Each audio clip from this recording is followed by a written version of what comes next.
Poner límites durante un proceso de duelo es doloroso, sí, pero también es necesario.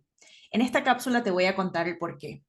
Sean bienvenidos a este espacio que durante los próximos 5 minutos les voy a entregar herramientas para gestionar su proceso de duelo. Hoy vamos a hablar de los límites, de aprender a ponerlos, de entender el para qué, de establecer límites durante un proceso de duelo y del beneficio que supone establecer límites a pesar de que puede ser doloroso. Voy a empezar con esto, que es la parte, digamos, más complicada de establecer límites, y es que nos duele hacerlo. Generalmente hay una o más personas en un proceso de duelo que comienzan a cargar con el peso y la responsabilidad de situaciones que no les corresponden y que sin embargo sienten un profundo compromiso de mantener ciertas dinámicas. Este caso, aunque pasa con mucha frecuencia, es un tema que yo trato en la mayoría de mis consultas, pero voy a hablar específicamente de un escenario, de una persona en consulta que me lo comentaba, que trabajamos en esto y que le pedí la autorización para hablar de este tema en estas cápsulas. Ella está trabajando conmigo en la partida física de su papá y a partir del momento de su partida física, a partir del fallecimiento, comenzó a hacerse cargo de un montón de cosas y de responsabilidades con respecto a su mamá. Y cada vez esa carga fue haciéndose más pesada, cada vez comenzaba a ser más ¿saben esa frase de que ella es mi mano derecha? Bueno, comenzó a convertirse en la mano derecha, pero también en la mano izquierda, en la persona que resolvía, pero también en la persona que de alguna manera estaba para darle contención y apoyo. Y llegó un momento en el que ella estaba profundamente abrumada, cansada, extenuada, con situaciones de rabia, con ciertos momentos de ira, y estaba todo asociado a los momentos en los que su mamá le exigía y cada vez le demandaba hacer más cosas, encargarse de más cosas y además de alguna manera ser la que llevase el peso emocional del duelo de su mamá. Entonces, ¿por qué es importante establecer límites? Porque establecer un límite tiene que ver con priorizarte como ser humano, con entender cuál es el punto o cuál es la capacidad que tienes para poder entregar sin quedarte tú con saldo deudor. Cuando comenzamos a establecer estas dinámicas en las que yo estoy siempre para los demás, en las que comienzo a hacerme cargo de cosas, en las que cada vez le sumo más peso a mis hombros de una situación determinada, llega un punto en que dejo de entender cuáles son los límites, cuáles son mis capacidades, porque siempre estoy dispuesta a decir que sí. Y llega un momento en el que, sin darme cuenta a veces lo hacemos de forma inconsciente, comienzo a cada vez mermar mis propias capacidades, pero siempre cumplo, siempre hago lo que me piden, siempre soy la que va al médico, siempre soy la que atiende las consultas, siempre atiendo tus llamadas telefónicas. Si necesitas que compre algo, soy yo la que va y lo compra, muy a pesar incluso de mi propio bienestar. Entonces, en ese sentido, es importante entender que muchas veces esto lo hacemos, uno, desde la culpa. Es que como pobrecita, está tan mal y está pasándola tan mal que entonces yo voy a cubrir todo lo que yo pueda. Hay una parte de esa postura que yo celebro, que yo apruebo, que a mí me parece que forma parte de lo que somos como seres humanos con capacidad de empatizar, pero nunca puede ser a costa de nuestro propio bienestar. Nunca debe ser mermando lo que somos como seres humanos, porque no podemos entregar aquello que no tenemos. Si yo no estoy bien, no voy a poder entregarle bienestar a otra persona. Por otra parte, hay una especie de sensación de sobreprotección.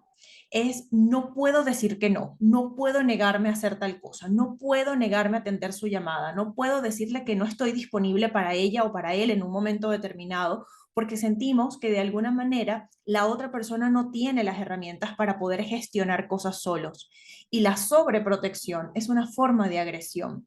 Si yo estoy constantemente intentando protegerte de todo, abrazarte para que nada más te vuelva a pasar, de alguna manera estoy limitándote. Es como que te abrazo tan fuerte que no permito que muevas tú tus propios brazos y establezcas tus propias dinámicas, tus propias estructuras para poder resolver.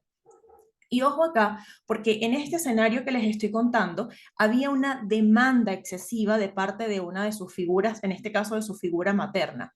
Pero otras veces ocurre que nadie nos está pidiendo que nos hagamos cargo de todo y sin embargo queremos ser los salvadores. Queremos ser el superhéroe que va, atiende todo, que resuelve todo, que todo está listo, que todo está.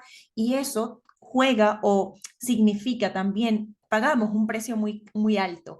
Pagamos el precio de estar nosotros mermados, de no tener energía para nosotros mismos, de no tener la capacidad incluso de detenernos a observar cómo nos estamos sintiendo.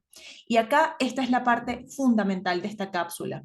Para darte cuenta de si estás en una sobreexigencia y necesitas establecer límites, necesitas observarte, darte cuenta de cómo te sientes. ¿Estás cansado, cansada, extenuada? ¿Qué momentos o qué situaciones a lo largo del día te pueden generar como alzas en ciertas estructuras emocionales? Por ejemplo, con ella nos pasó que nos dábamos cuenta de que habían momentos y situaciones donde sentía mucha rabia y ella no entendía exactamente de dónde venía.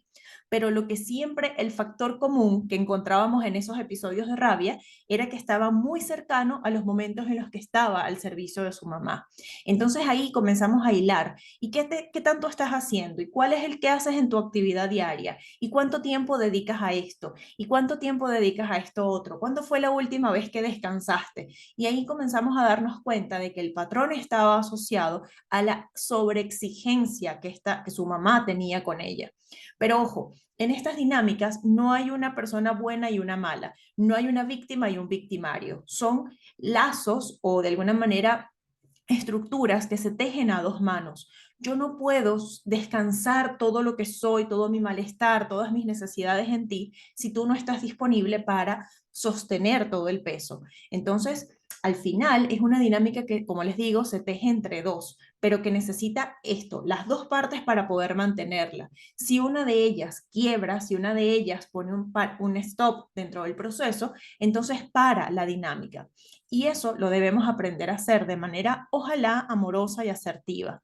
Yo sé que ser amorosos y asertivos cuando estamos viviendo un proceso de duelo puede ser profundamente complejo. Es posible que para esto necesites ayuda, que necesites detenerte un poco para observarte, para entender, para poder analizar y ser de vuelta asertiva en la comunicación de tus límites. Pero sin lugar a dudas, necesitamos aprender a poner límites. Generalmente, y acá hay algo que especialmente pasa con las mujeres, que esto no tiene nada que ver ni con machismo ni con feminismo, sino que así hemos sido de alguna manera criadas. Las mujeres, sobre todo en las familias latinoamericanas, las mujeres siempre estamos al servicio de, siempre estamos ahí, estamos disponibles, dispuestas. Entendemos que nuestro valor muchas veces depende de eso, de la capacidad que tenemos de poder estar, de atender, de ayudar, de resolverle a otras personas. Y esto no es más que una idea, esto no es más que una creencia. El hecho de que seas mujer no significa que necesites cargar con el peso de una dinámica familiar cuando no te corresponde. Y a veces darnos cuenta de eso es profundamente doloroso y establecer límites. El momento en el que hablamos, el momento en el que decimos, ya no puedo atender esto, esta situación no la puedo seguir yo gestionando, hasta este punto llego yo y a partir de acá ya no puedo dar más. Generalmente esas decisiones, esa toma de conciencia, esas conversaciones van a generarnos incomodidad. Va a ser profundamente incómodo, raro, vamos a sentir que de alguna manera estamos fallando, pero en el fondo vamos a sentir alivio. Y ese alivio, esa sensación de lo estoy haciendo bien, aunque esté en el fondo, aunque apenas se logre vislumbrar, es la señal de que estás haciendo lo correcto, es la señal de que estás actuando de manera correcta, aunque de pronto nunca antes lo hayas hecho.